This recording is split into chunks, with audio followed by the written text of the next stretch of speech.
कहानी का शीर्षक आत्माओं का कुआं। गुमशुदगी का गांव राजस्थान के बाड़मेर जिले से करीब 70 किलोमीटर दूर एक छोटा सा गांव था। मानिकपुरा। वहाँ की आबादी बस कुछ 100 लोगों की थी, लेकिन गांव के बीचों बीच एक पुराना सूखा हुआ कुआं था, जिसे गांव वाले आत्माओं का कुआं कहते हैं। उस कुएं में पानी कभी खत्म नहीं होता था, लेकिन जिसने भी उसमें झांका वो दोबारा कभी नहीं दिखा। पिछले 20 सालों में उस कुएं के पास से 17 लोग गायब हो चुके थे और किसी का एक भी सुराग नहीं। पत्रकार, एक इन्वेस्टिगेटिव पत्रकार जो रहस्यमय मामलों पर डॉक्यूमेंट्री बनाता था, को इस कुएं के बारे में सोशल मीडिया पर पता चला। उसे हैरानी हुई, इतना पुराना खतरनाक मामला, लेकिन कहीं कोई रिपोर्ट नहीं। उसने तुरंत तय किया कि वो इस गांव जाएगा और आत्माओं का कुआं की सच्चाई दुनिया को बताएगा। गांव की चेतावनी। आरव जब मानिकपुरा पहुंचा तो गांव की गलियां सुनसान थीं। लोग उसे घूर रहे थे जैसे कोई अनहोनी देखने आए हों।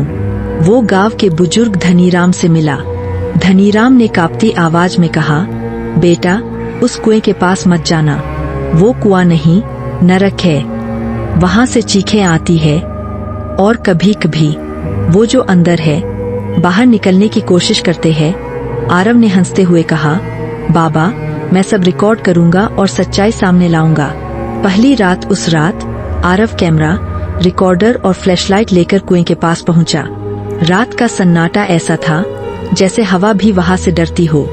जैसे ही उसने कैमरा ऑन किया, एक धीमी घुटी हुई चीख रिकॉर्डर में कैद हुई। फ्लैशलाइट कुएं की तरफ घुमाई तो कुएं के किनारे कुछ लकीरें दिखीं, जैसे किसी ने नाखूनों से मिट्टी खोदने की कोशिश की हो। अचानक कैमरा ब्लर होने लगा।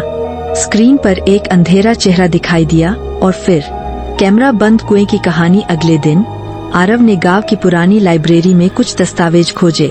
उसे एक 150 साल पुरानी डायरी मिली, जिस पर लिखा था, गुलाबों की चीखें। डायरी के पन्नों में लिखा था, 1862 में यहाँ एक तांत्रिक आया था, भीमदत्त। उसने कुएं को बलि की जगह बना दिया।